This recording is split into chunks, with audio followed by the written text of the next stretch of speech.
lepaskan jam setengah 10. Assalamualaikum Buya. Saya mau bertanya, apa benar seorang saripah harus menikah? Seorang apa?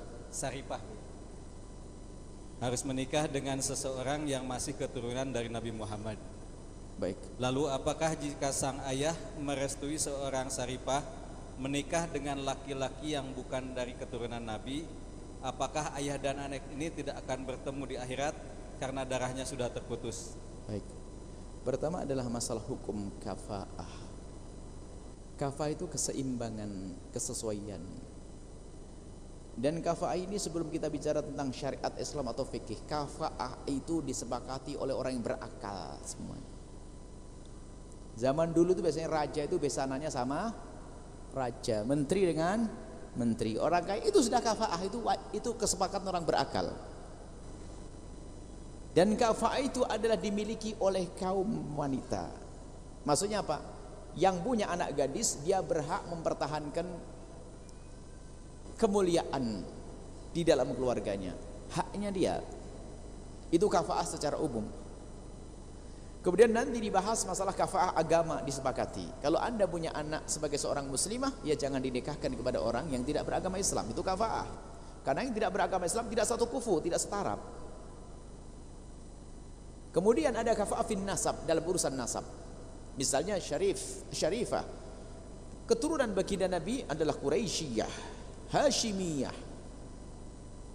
Turunan Sayyidat Fatimah Zahra, dia punya kemuliaan khusus. Maka bapaknya tersebut sangat berhak untuk mempertahankan putrinya untuk tidak dinikahi oleh orang kecuali dia adalah punya nasab yang serupa. Syarifah dengan syarif, dengan sayyid, itu haknya seorang bapak. Dan itu adalah disepakati oleh para imam 4 madhab, gak ada perbedaan. Bahkan tadi orang yang tidak beriman pun mengakui makna itu. Cuman di sana ini, makanya kami himbau kepada siapapun dari kaum habaib, para habaib, syaraif, jaga itu nasab, jaga itu semuanya. Anda jaga, itu hak Anda untuk Anda jaga. Baik, kemudian Anda yang menjaga, artinya Anda sebagai yang punya nasab mulia, Anda peduli dengan anak-anak Anda, putri-putri Anda. Anda jaga, kalau selagi putri Anda jaga, tidak akan ada yang bakal membobol. Permasalahan di saat di sini sudah tidak dijaga, maka bisa saja kebobolan di situ. Kemudian pertanyaan selanjutnya adalah, kalau ternyata ada seorang syarifah dinikahkan dengan seorang selain sayyid, bagaimana hukum pernikahannya? Jelas melanggar masalah kafaah, sudah jelas. Cuman kalau masalah pernikahannya ya dikatakan adalah sah, pernikahan yang sah. Tidak mungkin kita mengatakan zina, wah bahaya sekali kalau mengatakan zina. Tidak akan ya. Cuman ya itu, dia telah menjatuhkan penjagaan tersebut. Haknya dia untuk mempertahankannya, lalu dia mengizinkan orang lain menikahi putrinya. Maka kami ingatkan, Anda punya kemuliaan, jangan diumbar dong, jangan diberikan ke sana. Anda jaga, wahai para habaib. Ini kemuliaan dari baginda, dari Allah.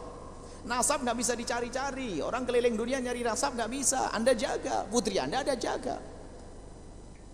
Baik, kalau ternyata ada pernikahan seorang syarifah dengan sayyid, ini kan masuk pembahasan. Kafaah itu syarat apa? Syarat sah nikah atau syarat luzum? 4 madhab semua mengatakan adalah syarat luzum. Hanya dinukil riwayat dari Imam Ahmad ibn Hanbal syarat sah. Artinya kalau kafaah tidak ada, menurut sebagian pendapat dalam madhab Imam Ahmad tidak sah nikahnya. Tapi 3 madhab khususnya madhab Syafi'i, Hanafi, Maliki mengatakan syarat luzum itu gini, kalau walinya mendiamkan sampai terjadi hubungan, maka berlanjutlah pernikahan. Tapi kalau walinya, misalnya seorang perempuan menikah dengan cara wali atau sebagainya, wali hakim tanpa sepengetahuan bapaknya, lah kok tidak sekufu, bapak berhak membatalkannya. Atau wali mujbir, seorang bapak boleh menikahkan putrinya tanpa izin putrinya, wali mujbir.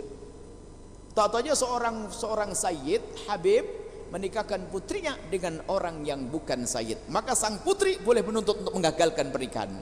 Tapi kalau sang putri diam, bapak diam, namanya syarat luzum, baru lazim setelah itu lanjutkan pernikahan. Ya seperti itu.